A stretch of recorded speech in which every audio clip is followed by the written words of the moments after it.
Therefore, with a deep sense of shame, of pain, and regret, that we, as the South African government, humble ourselves and express our heartfelt apologies to the African continent and indeed to the international community at large for this unwarranted development.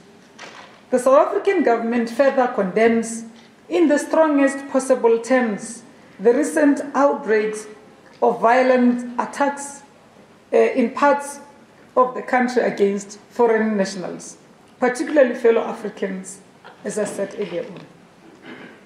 The South African government views the attacks on foreign nationals as a criminal offense that will not be tolerated. South Africa is a constitutional democracy governed by laws.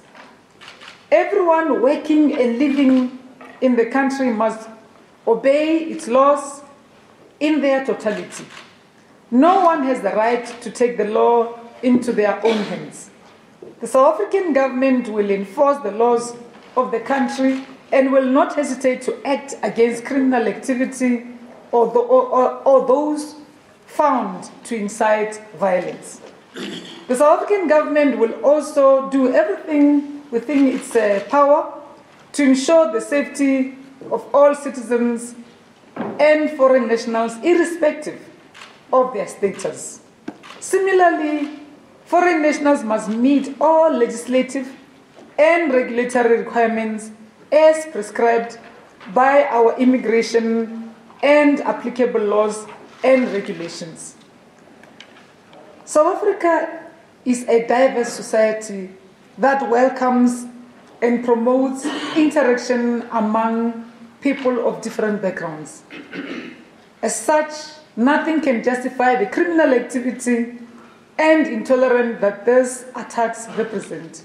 Solutions can be reached through constructive engagements by working together.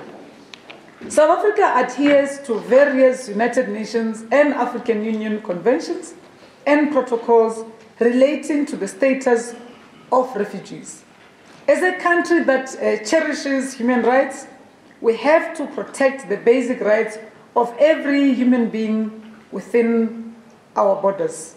We have come together here to try to find solutions to this event, this tragic event which continue to hit our communities.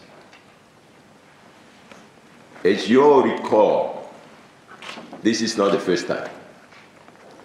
We experienced this in 2007, we experienced it in 2008, we did experience this last year, and we are experiencing again this year. It looks like every time it's getting worse and worse.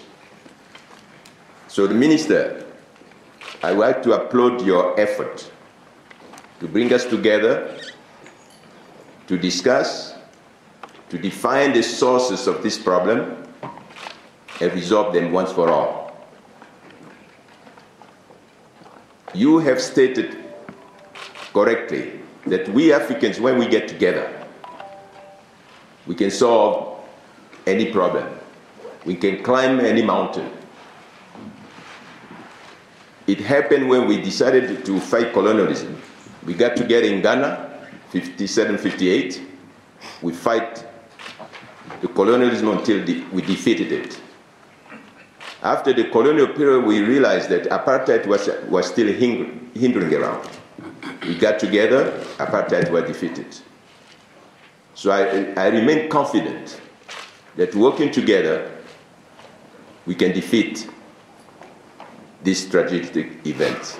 We can defeat this spirit of xenophobia so that we can live together. Because if it's allowed to continue, it's our SADC integration that's going to suffer. It's our African unity that is going to suffer. And we should not allow that to happen. Because I know we are committed to moving forward as one within our continent. The UN Office for the Coordination of